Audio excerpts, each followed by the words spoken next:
एक राजा था, उसकी दो रानियां थीं। राजा अपनी रानियों का बड़ा सम्मान करता था। राजा की एक बेटी थी, बड़ी सुंदर थी। राजा अपने राजकुमारी को बहुत प्यार करता था। राजा बहुत सज्जन था, उसके राज्य में लोग बहुत सुखी थे, सब कुछ ठीक था। लेकिन एक चिंता राजा को हमेशा खाई जाती थी कि मेरे बाद इस राज्य का उत्तराधिकारी कौन होगा।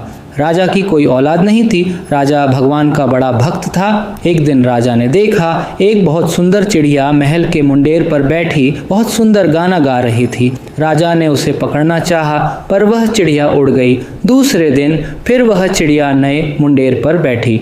राजा चिंता में महल में घूम रहा था। गाय ने मनुष्य की बोली में बोला, राजन, आपको लगता है कोई चिंता सता रही है, मुझसे खुलकर बोलो, मैं आपकी क्या मदद करूं। राजा ने अपनी चिंता का कारण बताया। चिड़िया बोली, यहाँ से 7 समुद्र पार एक जंगल है। उस जंगल में एक सुनहरे लंका पेड़ है। अगर तुम ला सको तो उसे फल तोड़कर लाना, अपनी रानी को खिलाना। बीच में वहाँ जाने पर अड़चनें बहुत आएंगी। उस जंगल में साधु रहते हैं, फिर तुम्हें वहाँ तक का रास्ता बता देंगे। आगे तुम खुद जाना और बड़े बहादुरी से हर परेशानी को दूर करना।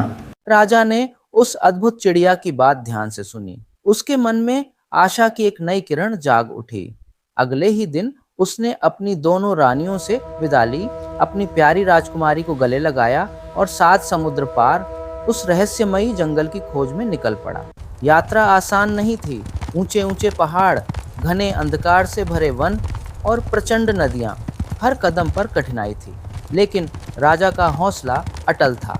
कई दिनों की यात्रा के बाद वह उस जंगल के किनारे पहुंचा जहां साधु संत तपस्या करते थे।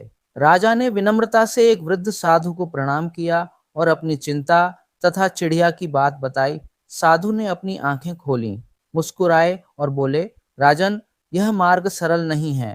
उस सुनहरे लंका पेड़ की रक्षा एक भयंकर राक्षस करता है, लेकिन यदि तुम्हारा मन शुद्ध है और इरादा नेक है तो तुम अवश्य सफल होगे। साधु ने राजा को एक दिव्य ताबीज दिया और रास्ता समझाया। राजा साहस के साथ आगे बढ़ा। जैसे जैसे वह जंगल के भीतर गया, अजीब अजीब आवाजें सुनाई देने लगीं। अचानक एक विशाल राक्षस उसके सामने प्रकट हुआ, जिसकी आंखें अंगारों की तरह चमक रही थीं। कौन है जो मेरे क्षेत्र में आया है? राक्षस गरजा। राजा ने बिना डरे उत्तर दिया, मैं अपने राज्य और अपने लोगों के भविष्य के लिए यहाँ आया हूँ। राजा की निडरता और सच्चाई देखकर राक्षस कुछ पल के लिए शांत हो गया। तभी राजा को साधु का दिया हुआ ताबीज याद आया। उसने उसे हाथ में कसकर पकड़ा। ताबीज से एक तेज प्रकाश निकला, जिससे राक्षस पीछे हट गया। राक्षस बोला, तुम सच्चे और बहादुर हो, मैं तुम्हें जाने देता हूँ।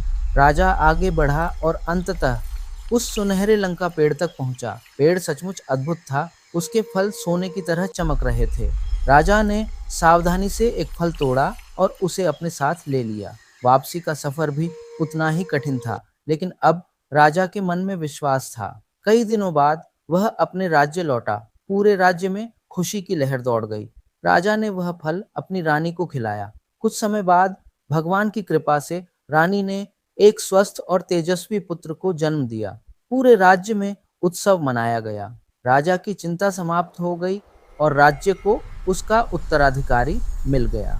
राजा ने अपने जीवन के अनुभव से यह सीखा कि सच्चा साहस, निष्ठा और विश्वास हर कठिनाई को पार कर सकता है। और उस रहस्यमयी चिड़िया की याद हमेशा उसके दिल में बसी रही, जिसने उसे आशा का मार्ग दिखाया था। सीख, सच्चे मन और साहस से कोई भी कठिनाई जीती जा सकती है।